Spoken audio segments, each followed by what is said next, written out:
हाय, अस्सलाम वालेकुम, good afternoon, नमस्कार, सत श्री अकाल। मथुरा की नगरी के राधे राधे। आठ महीने का टॉर्चर।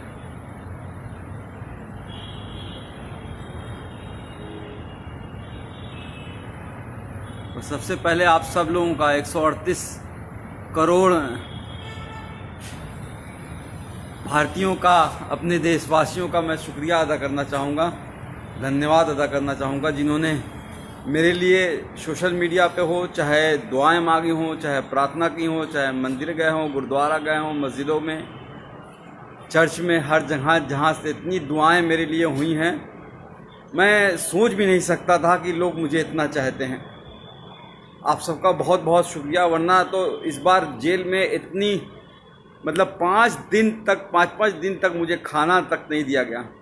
इतना टॉर्चर किया गया, मेंटली भी और फिजिकली भी, कि क्या बताऊं आपको। अगर कहा जाए, खुद को पोषण का शिकार हो गया हूं। पैर दिखोगे कभी, अभी दिखाता हूं तो ऐसा लगेगा कि मतलब लकड़ी हो गया है, पर निकल आया बाहर। और जुडिशरी का बहुत शुक्रगुजार हूँ। जुडिशरी ने एक बहुत अच्छा डिसीजन दिया है। वो मेरा ऑर्डर ले आना।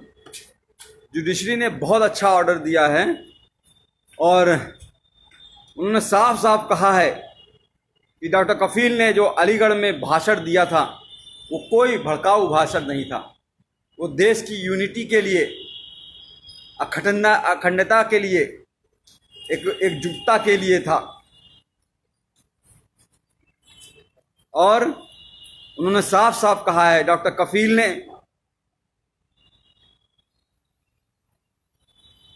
हेल्थ पे बात की है, एम्प्लॉयमेंट पे बात की है, एजुकेशन पे बात की है, रोटी कपड़ा मकान पे बात की है। हाँ, ज़रूर एनटीसीए के खिलाफ बोला है, एनआरसी के खिलाफ बोला है, पर यह भी कहा है कि जो भी प्रोटेस्ट हो, गांधी जी के अहिंसा के, सद्भावना के साथ होना चाहिए। कोई हिंसा नहीं होनी चाहिए। सबसे मिलकर, भाईचारे के साथ मिलकर सबको साथ आना चाहिए। फिर भी उसके बाद जिस तरह से मुझे टॉर्चर किया गया, मुंबई एयरपोर्ट से पकड़ के 48 घंटे तक इंटरोगेट किया गया। एसटीएफ की टीम ने ऐसे ऐसे सवाल पूछे, अरे आपने तो कोई पाउडर बना लिया है जिससे करोड़ों इंडियन मर जाएंगे। मैंने कहा, भैया मैं डॉक्टर हूँ बच्चों का, मैं कहाँ से पाउडर बना लूँगा। कोरोना की बात कर रहे हैं क्या? तो आप चाइना से पूछिए। आप सरकार गिरा रहना चाहते हैं, हमारे पास फ़ोन रिकॉर्डिंग, हमने कहा लाइए सुना दीजिए, एक भी सबूत आपके पास हो तो। मैं कोई पॉलिटिशियन तो हूँ नहीं। आप जापान गए थे, मैंने कहा हाँ, पाकिस्तान क्यों नहीं बोल दिया? अरे जापान कैसे, इंडिया से बाहर कैसे जा सकता हूं जब पासपोर्ट मेरा जुडिशरी के पास जमा है। तो एक तरह से बहुत टॉर्चर किया। फिर जेल में रह के, जेल में ऐसी जहां रखा जहां पे 150 कैदी थे। वो 9 महीने का बीआरडी ऑक्सीजन ट्रेजिडी के बाद जो 9 महीने का दर्द था, उसको उससे ज़्यादा, उससे कई गुना, हज़ारों गुना ज़्यादा पतली पानी की तरह दाल, कच्ची रोटियां, वही सुबह शाम खाना है। जीना था। उम्मीद थी कि आप लोगों से दोबारा मिल सकूंगा, मुखातिब हो सकूंगा, आप लोगों से बात कर सकूंगा। और आप सबकी दुआएं काम आई। आज आपके साथ हूँ फिर से दोबारा।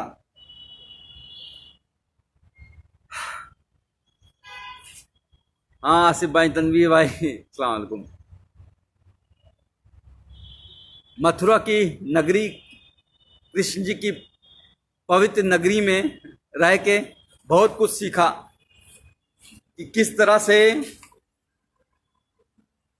भगवान कृष्ण ने कहा है कि कभी भी किसी को धोखा नहीं देना, अपना दिल साफ रखना, यही धर्म होता है। और हम लोग रामायण देखते थे, 9 बजे से 10 बजे तक हर रोज आता था, लॉकडाउन के टाइम भी। तो उसमें भी जो उत्तर रामायण में महर्षि वाल्मीकि जी ने श्री रामचंद्र जी को जब एक बात कही थी,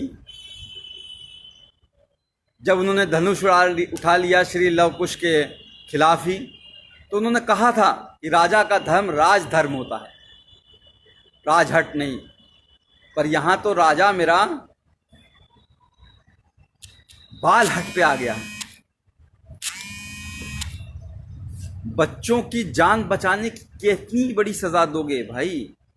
क्या बच्चों को जान बचाना इतना बड़ा गुनाह हो गया था? सॉरी, लोग फ़ोन कर रहे हैं, फ़ोन नहीं कीजिए कोई भाई, मैं कुछ देर बात कर लूँ, बहुत दिनों बाद, 8 महीने बाद आपसे। राकेश चौधरी साहब शुक्रिया, वैभव पाठक थैंक यू यार, थैंक यू। रिजवान खान साहब वालेकुम, आई लव यू टू। तो मैं ये कह रहा था कि महर्षि वाल्मीकि जी ने श्री रामचंद्र जी से कहा कि बाल हट मत करो। इस तरह से प्रताड़ना देना, 9 महीने उस वक्त जेल रखना, फिर बहराइच वाले कांड में भी 2 महीने जेल रखना, फिर 8 महीने इतना टॉर्चर कराना जेल में। बार बार सिर्फ यही कहा जा रहा था कि तुम उन 70 बच्चों की बात नहीं करोगे, जो 70 बच्चे ऑक्सीजन की कमी से मर गए हैं, उनकी कभी बात नहीं करोगे, उनको भूल जाओ। कैसे भूल जाऊं? अपने सामने मरते हुए उनको देखा है। कोरोना के टाइम जब इस भारत में, इंडिया में कोरोना ने एंट्री नहीं की थी, 27 जनवरी को मैंने वीडियो डाला था कोरोना पे लेके, और उस वक्त मैंने साफ साफ बताया था क्या करना है, क्या नहीं करना है, कैसे इससे बचना है। और 30 जनवरी को पहला केस इंडिया में आया। मैंने माननीय प्रधानमंत्री नरेंद्र मोदी जी को 19 मार्च को ही एक लेटर जेल से सुप्रिंटेंडेंट जी के द्वारा भिजवाया, और उसमें साफ कहा कि हम कम्युनिटी ट्रांसमिशन से बच नहीं सकते, हमारा भारत देश ऐसा है। क्योंकि मैंने पूरा भारत घूमा है, कितनी गरीबी है, एक घर में 4-4 लोग कैसे रहते हैं, एक पूरी झुग्गी झोपड़ी बस्ती होती है, हज़ारों लोग उसी में रहते हैं। जैदू भाई जी, तो उसमें रहते हैं, वो कैसे रहते हैं, वो कैसे दूरी, 2 गज की दूरी रहो, कह देना आसान होता है, पर वो इतना आसान नहीं है गरीबों के लिए। कितने माइग्रेंट बेचारे चलते चलते मर गए, ट्रेनों में दब गए। गरीबी कितनी है, आज क्या हालत हो गई है हमारे देश की। कोरोना वायरस इस तरह से फैल चुका है कि हम दुनिया के दूसरे नंबर पे पहुंचने वाले हैं, ब्राजील को भी छोड़ देंगे। श्री नरेंद्र मोदी जी के दोस्त ट्रंप साहब और ये इंडिया फर्स्ट और सेकंड नंबर पे रह गया है। 48 लाख कोरोना वायरस के केस हो चुके हैं और 60,000 से ज़्यादा मौतें हो चुकी हैं। बहुत कुछ करना चाहता था इस कोरोना वायरस के लिए, 8 महीने में शायद बहुत कुछ कर सकता था, पर करने नहीं दिया गया। जेल में जानबूझ के मुझे इस तरह से रखा गया कि मतलब समझ लीजिए कि टॉयलेट करने के लिए आधे घंटे के लिए लाइन लगानी पड़ती थी, नहाने के लिए आधे घंटे के लिए लाइन लगानी पड़ती थी। गर्मी इतनी हो जाती थी कि कपड़ा पहन के, पूरा नहा के, पूरा बिस्तर बिछा के, बिस्तर को भी भिगा देता था, तब जाके लेटता था। और वो 150 लोग, 534 लोगों की रहने की जगह है वो, लेकिन 1600 कैदी थे। अब बताइए वहां पे कैसे सोशल डिस्टेंसिंग हो जाएगी? वो ख्वाब था। लोगों की सांसें, लोगों की बदबुआं, लोगों की मतलब पेशाब की महक, और एक टॉयलेट होता था, 150 लोगों के बीच एक टॉयलेट। किस तरह से जिंदगी गुजरी है। और एक बात बता दूं, सिर्फ मैं नहीं सफर किया हूं, पूरी फैमिली को हरास किया है। पूरी फैमिली को जिस तरह से प्रताड़ित किया गया है उसका कोई बयान नहीं है। गोपाल दीक्षित जी, शेखर जी, मैं हायस कर रहा हूं अपनी सेहत, अब तो कुछ बनाऊंगा। वहां तो पतली दाल से जिंदगी बस चलानी थी। तो मेरा बच्चा जो 11 महीने का था, जब चल नहीं पाता था तो उसे छोड़ गया था। आज चलता है, दौड़ता है, बोलता है। पिछली बार भी जब बीआरडी में 70 बच्चे मरे थे और उस वक्त भी बिना बात के झूठ केस में फंसा के जेल भेज दिया गया। और जब 9 महीने बाद हाई कोर्ट ने कहा कि अरे डॉक्टर कफील की कोई गलती नहीं थी, इंक्वायरी रिपोर्ट में आ गया अरे डॉक्टर कफील की कोई गलती नहीं थी, तो भी जब बाहर आया तो मैंने अपनी बच्ची को चलते हुए देखा। उस वक्त भी अपनी बच्ची जब वो को छोड़ के गया था तब भी वो 11 महीने की थी, चल नहीं पा रही थी और बड़ी हो गई थी। आज मेरे दोनों ही बच्चे, मेरे ही दोनों बच्चे, मैं खुद अपना बाप होके, मैंने दोनों बच्चे, मुझे बाप पापा का मतलब नहीं समझते हैं, अब्बूजान का मतलब नहीं समझ पाते हैं, पिताजी का मतलब नहीं समझ पाते हैं। ये दर्द है। मेरी माँ 65 साल की बूढ़ी होके हाई कोर्ट और सुप्रीम कोर्ट के चक्कर लगाती रही, तब जाके ये जीत हुई है। और जुडिशरी ने इतना अच्छा ऑर्डर किया है। एक बात और करा दूं, एसटीएफ का शुक्रगुजार हूं कि उन्होंने मुंबई से मथुरा लाते वक्त मेरा इनकाउंटर नहीं कर दिया विकास दुबे की तरह, वरना तो शायद वो मुझे मार ही देते। लोगों की आवाज़ को दबाना ही इनका काम है। बहरहाल ऑर्डर आपको पढ़ के सुनाना चाहूँगा। इतना अच्छा ऑर्डर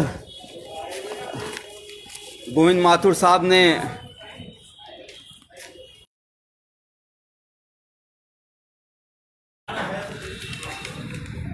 किया है। सुप्रीम कोर्ट का भी धन्यवाद करूंगा, वरना तो हाई कोर्ट में डेट पे डेट हर 14 दिन पे कैसे एक एक दिन कटेगा, एक एक घंटे कटेगा, ये सोचता था कैसे वो टाइम आएगा जब मैं बाहर निकल पाऊंगा, कब मेरी जज मेरी कोई बात सुनेगा। इसलिए हम लोग सुप्रीम कोर्ट, मेरी माँ 65 साल की बूढ़ी माँ सुप्रीम कोर्ट गई और मैं सुप्रीम कोर्ट का शुक्रगुजार हूँ जो उसने कहा कि 15 दिन में फैसला सुनाओ।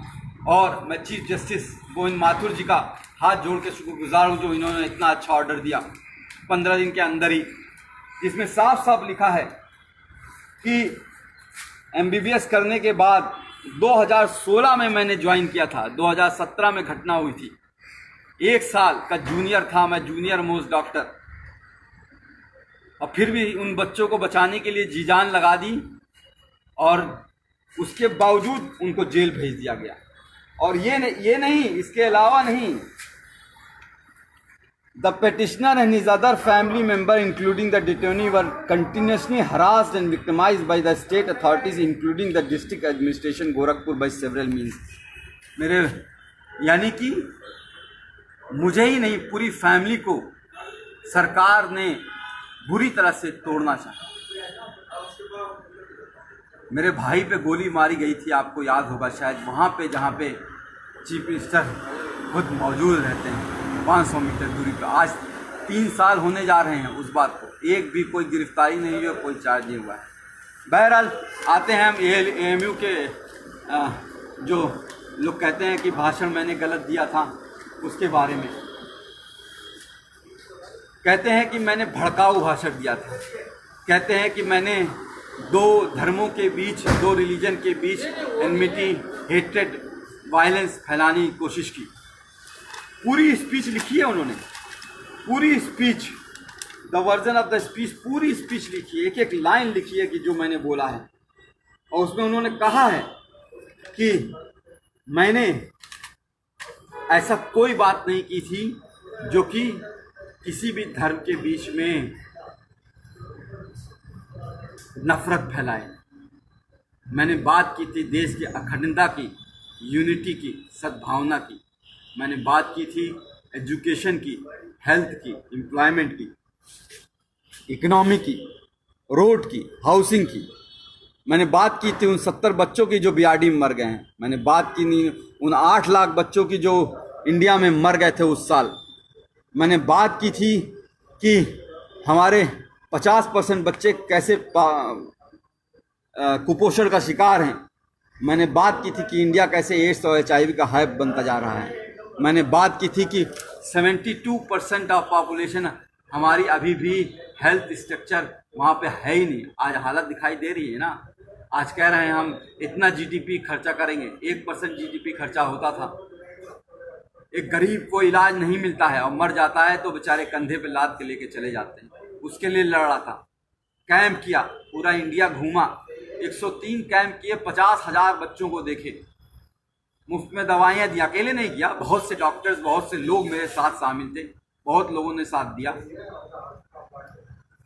पर हुआ क्या, उसको भी दबा दिया गया। इस कोरोना टाइम के मैं जब रियली काम कर सकता था, शायद कोई नई दवा खोज सकता था कोरोना के खिलाफ, शायद कोई नई वैक्सीन खोज सकता था, टीका खोज सकता था, उस वक्त जेल में डाला। बहरहाल बाहर आ गया हूँ, कोशिश करूँगा और फिर से मुख्यमंत्री योगी आदित्यनाथ जी से निवेदन करूँगा कि मुझे नौकरी पे वापस ले लें। 3 साल से सस्पेंड किए हुए हैं। कैसे ज़िंदगी चल रही है, कैसे फाइनेंशियल कंडीशन है, आपको बता नहीं सकता। सुप्रीम कोर्ट और हाई कोर्ट की फीस कैसे भरी गई है, बता नहीं सकता।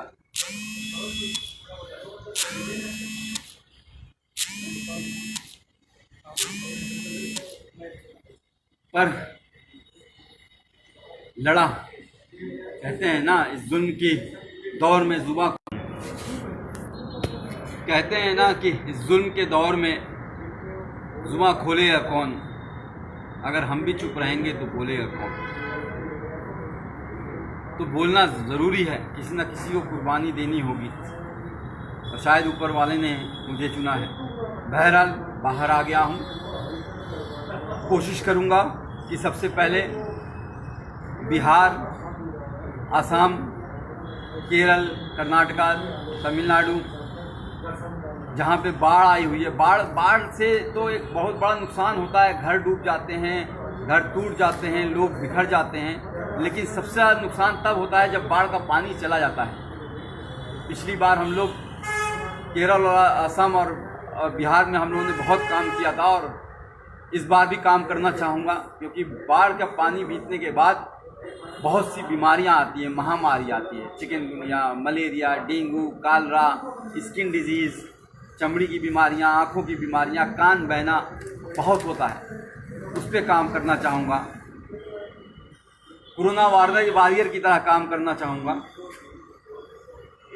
कोशिश करूँगा, अगर योगी जी की कृपा होगी, नौकरी अगर वापस मिल गई तो किसी हॉस्पिटल से अटैच होकर रिसर्च करूँ और कोशिश करूँ कि कोई नई दवा ईजाद हो पाए जिससे हमारा देश की और किसी की मौत ना हो। बढ़ता जा रहा, हर रोज़ 1000 लोग मर रहे हैं। एक का भी मरना बहुत खतरनाक बात है।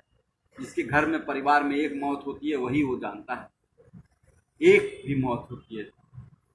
और यहाँ तो सब 60-65 हज़ार लोग मर चुके हैं।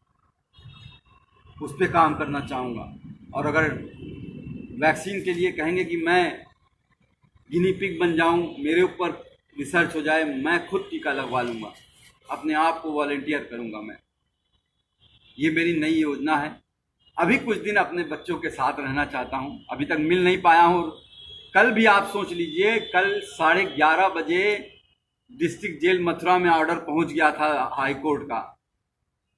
डीएम अलीगढ़ को हाई कोर्ट का ऑर्डर मिल गया था, लेकिन फिर भी 12 घंटे तक ये लोग यही कोशिश करते रहे कि किसी तरह से कोई और केस में फंसा दें। जैसे इन्होंने पिछली बार अलीगढ़ में जब मुझे गिरफ्तार किया था मुंबई से, तो जब मुझे बेल 10 फरवरी को मिल गई थी तो 4 दिन तक कोर्ट के आदेश के 2-2 बार आदेश के बावजूद छोड़ा नहीं मुझे। इलीगली मुझे डिटेन करके रखा और फिर एनएसए लगा दी। एनएसए मतलब नेशनल सिक्योरिटी एक्ट। मैं टेररिस्ट हूँ क्या? दाढ़ी ये जो बढ़ जाती है, जेल में बढ़ जाती है। आज तक कभी आपने सुना है मैं किसी हिंदू, मुस्लिम, सिख, ईसाई या किसी में धर्म के भेदभाव में करता हूँ? 50,000 जो बच्चों को देखा, पूछा कोई कौन गरीब है, कौन अमीर है, कौन किस जाति का है, कौन किस धर्म का है? उस पर इल्ज़ाम लगाओगे?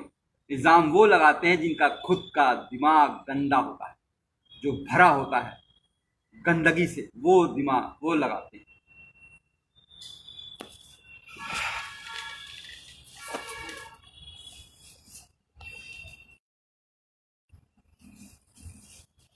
अभी यूपी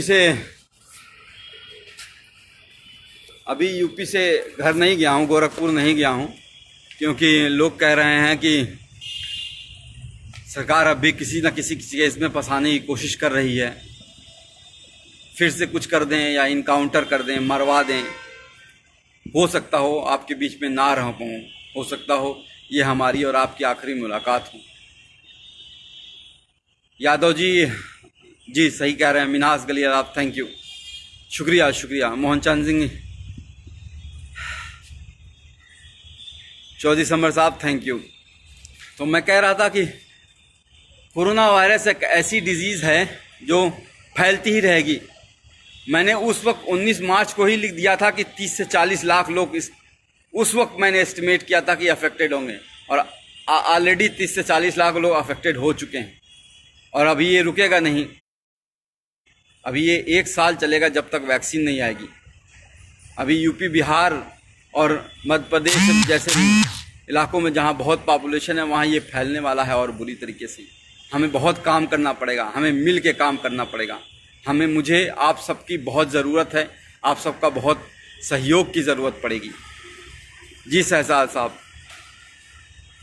जी पांडे साहब, नमस्कार।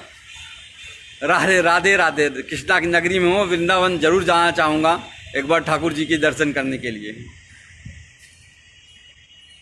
बात यहाँ पे लोग मन की बात करते हैं लेकिन ये नहीं बताते हैं। अब आप देख लीजिए, हम लोग तो टीवी पे देख रहे हैं, पिछले 3 महीने से सुशांत सिंह राजपूत को ही सुने जा रहे हैं।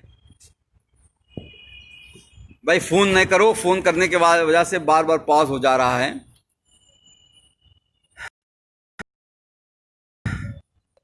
सुशांत सिंह राजपूत की 3 महीने से लगातार टीवी पे बात किए जा रहे हैं, मन की बात,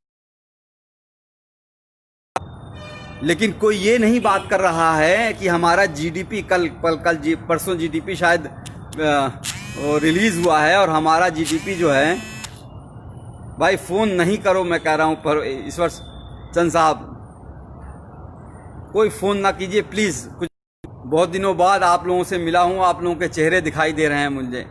शमसुल मलिक साहब, नूर खान, रेहान खान साहब, आदित्य राज साहब, आफ्ताब, तो आप सबसे बात करना चाहूँगा, फ़ोन ना करें। तो मैं कह रहा था कि जो मेन बातें हैं टीवी पे डिबेट जो होती है वो नहीं हो रही है। शायद कुछ टीवी, एनडीटीवी है, या आपका मिरर नाउ है, टाइम्स नाउ है, या फिर इंडिया टुडे है, इस सब पे हो रही होगी।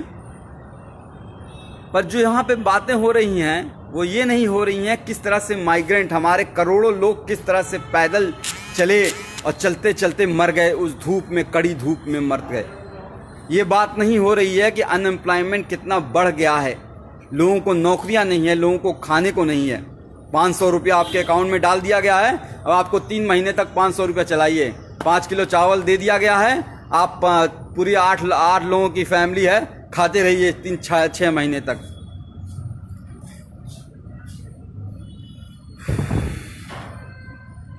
बात जो है रियल इशू पे होगी ही नहीं, एजुकेशन पे होगी ही नहीं, एम्प्लॉयमेंट पे होगी ही नहीं, हेल्थ पे होगी ही नहीं।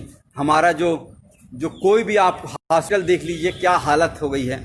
कोई भी सरकारी हॉस्पिटल में जाना नहीं चाहता है। आपने ध्यान दिया है, कोई भी बड़ा मंत्री, कोई भी बड़ा अधिकारी, कोई भी बड़ा जो है चीफ मिनिस्टर हो, या कोई भी हेल्थ, मतलब मैं नाम नहीं लूँगा, सब लोग वेदांता में जाके इलाज करा रहे हैं। वेदांता यानी कि नोएडा में करोड़ों रुपए का इलाज करा रहे हैं, लेकिन कोई भी सरकारी हॉस्पिटल में नहीं जाना चाहता है।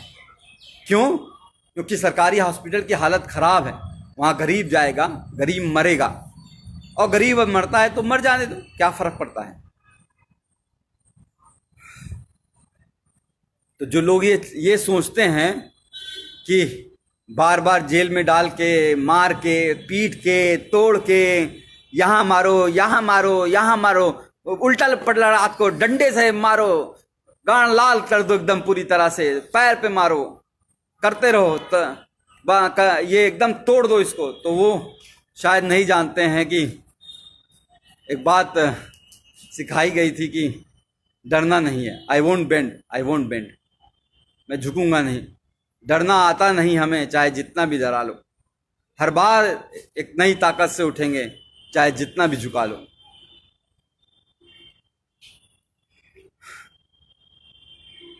कहते हैं ना कि लोग हमें दुश्मने जान कहते हैं। अरे हम इस मुल्क की मिट्टी को भी अपनी माँ कहते हैं। उसको तुम जो है उस पे एनएसए लगा देते हो हैं? कोर्ट ने कहा है कि जो कुछ है यह अवैध एनएसए लगा है, सारा अवैध लगा है। देखो कि क्या हालत बनाई है। भट्टी साहब आप बोल रहे हो तो देखो क्या हालत बना दी है। मैं कुपोषण के लिए वो कर रहा था, ये देखो ये टांगे हैं मेरी, ये हाथ है। खाना जो है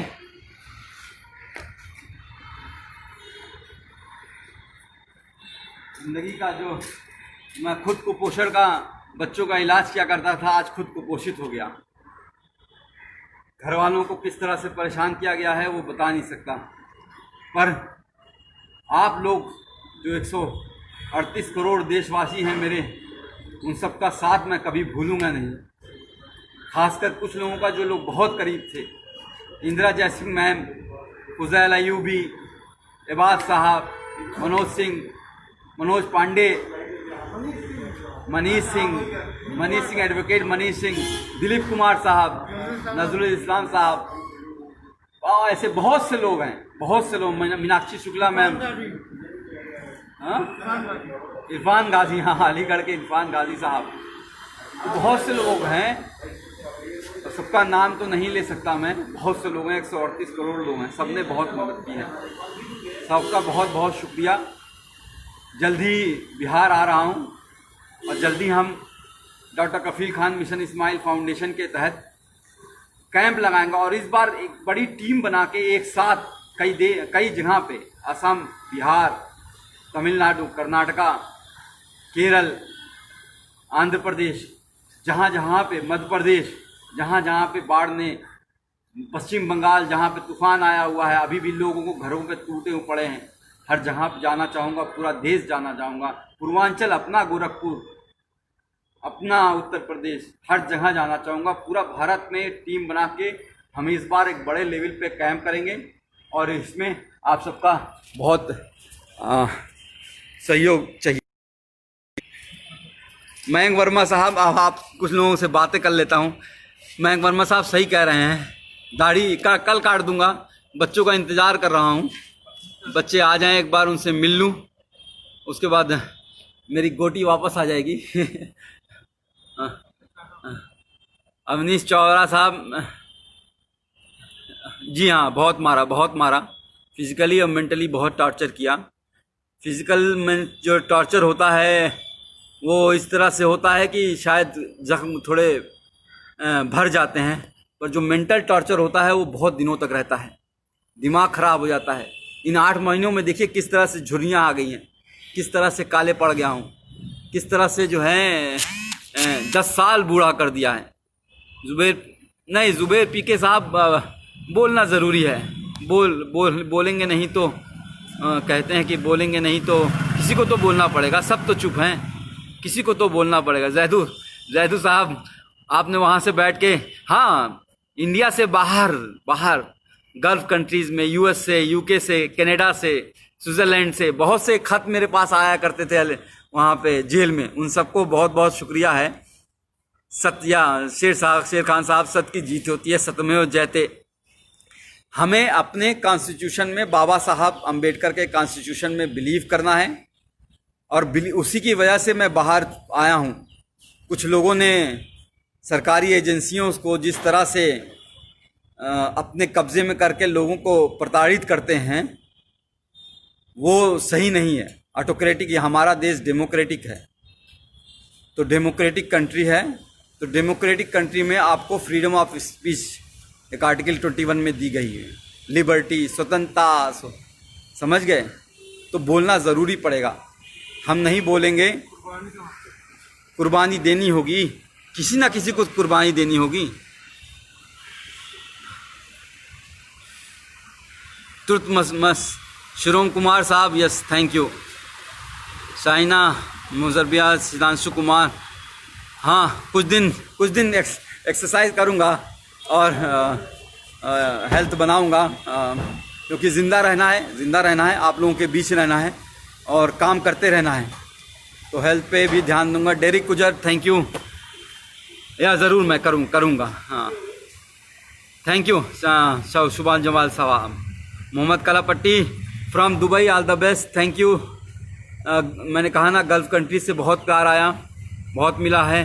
केरल के लोगों ने बहुत सहयोग किया हुआ है, पूरा साउथ ने, पूरा नॉर्थ ने, पूरा सेंट्रल ने, बिहार के लोगों ने जिस तरह से आंदोलन चलाया, पश्चिम बंगाल में जिस तरह से आंदोलन चला, असम में जिस तरह से आंदोलन चला, अब अभी हमारे कई भाई अभी बहुत जेल में हैं, उनके लिए हमें आवाज़ उठानी पड़ेगी।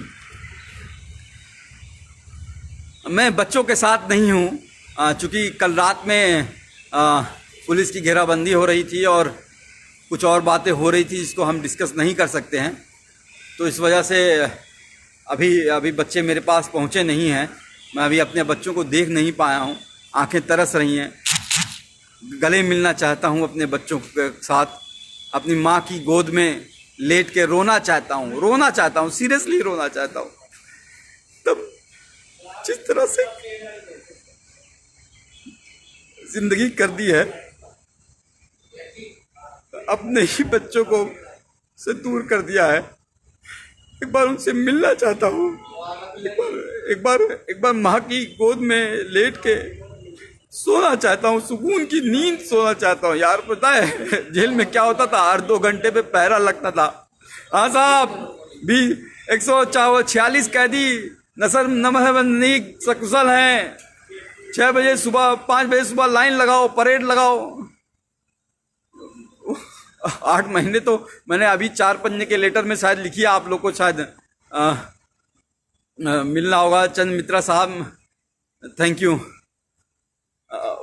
मुदस्सी साहब, बुशरा, दीपक जादव, अमजद, पंडित जी, तैयब खान, रोहित, शुभम, जयप्रकाश चाचा, ब्रिजेश सिंह की बड़ी याद आई जो गोरखपुर में थे, योगेश सिंह जी, सब आप लोग का बहुत बहुत धन्यवाद है। कुछ और पूछना चाहेंगे कि फिर मिलेंगे? बहुत बहुत शुक्रिया आप सबका। आजम खां, आपको भी फूल, गुलाब का फूल। आप एक बात लास्ट में बस यही कहना चाहूँगा कि आप सबकी वजह से ही, आप सबकी, मेरी फैमिली तो दौड़ी ही, मेरी माँ, बूढ़ी माँ, लोअर कोर्ट से लेके, मतलब अलीगढ़ कोर्ट से लेके इलाहाबाद कोर्ट और फिर दिल्ली, इस कोरोना वायरस के टाइम में 65 साल की उम्र में घूम रही थी, एक वकील के पास से दूसरे वकील के पास, पैर पकड़ के रो रही थी कि किस तरह से मैं बाहर आ जाऊं। तो उनका तो है ही योगदान, भाई बहनों का तो योगदान है ही, आप सबका ही बहुत बहुत योगदान है। आप सबके बिना शायद, जो ट्विटर में मैंने सुना 12 लाख लोग एक बात हो गए। ट्विटर अकाउंट मेरा बैन किया हुआ है, डॉक्टर DRKFEEL खान करके है, उसको बैन किया हुआ, उसके लिए आवाज़ आपको उठानी पड़ेगी। ट्विटर अकाउंट क्यों बैन किया है, ऐसा क्या कर दिया था? अब तो हाई कोर्ट का ऑर्डर आ गया जिसमें बार साफ साफ कहा गया है कि जी सन्नी प्रजाति कि ये इलीगल था।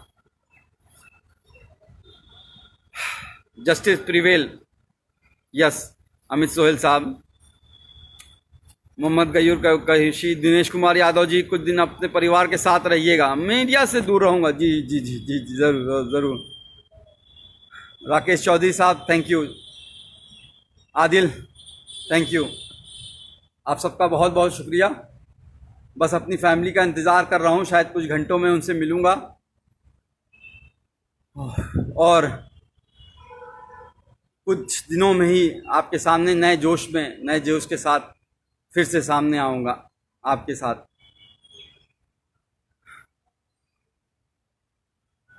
जी Matthew sahab, Mridula how are you?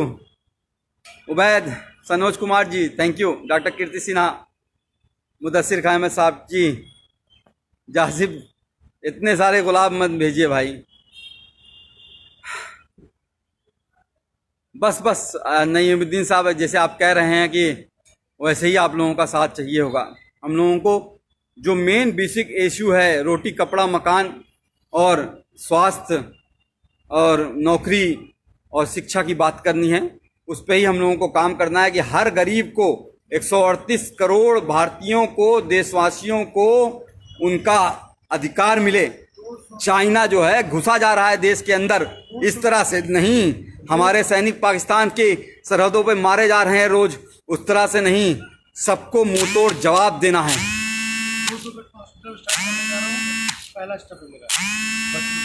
पिछली बार मैंने जो है इंकेफ्लाइटिस बेड का एक हॉस्पिटल, 500 बेड का इंकेफ्लाइटिस बेड का स्टार्ट करने वाला था उस वक्त डॉक्टर कफील खान मिशन इस्माइल फाउंडेशन के हिसाब, उससे फिर से कोशिश करूंगा स्टार्ट करूं। और जहां पे हीरू यादव लश्कर साहब, फिर से स्टार्ट करूंगा और कोशिश करूंगा कि ज़मीन जल्द से जल्द ले लूं और हर गरीब का वहां पे फ्री इलाज हो, वैसे ही जैसे बड़े बड़े हॉस्पिटल में नोएडा में और गुड़गांव में और दिल्ली में और अहमदाबाद और कोलकाता और में होता है, फ्री में। मतलब कंसल्टेशन से लेके हर चीज, दवाई और खाना और रहना सब कुछ फ्री होगा, आना जाना तक फ्री करेंगे इंशाल्लाह। जी, आप सबका सहयोग है, इसकी ज़रूरत होगी। जय हिंद, जय भारत, जय मूल निवासी, जय भीम, वंदे मातरम, जय समाजवाद।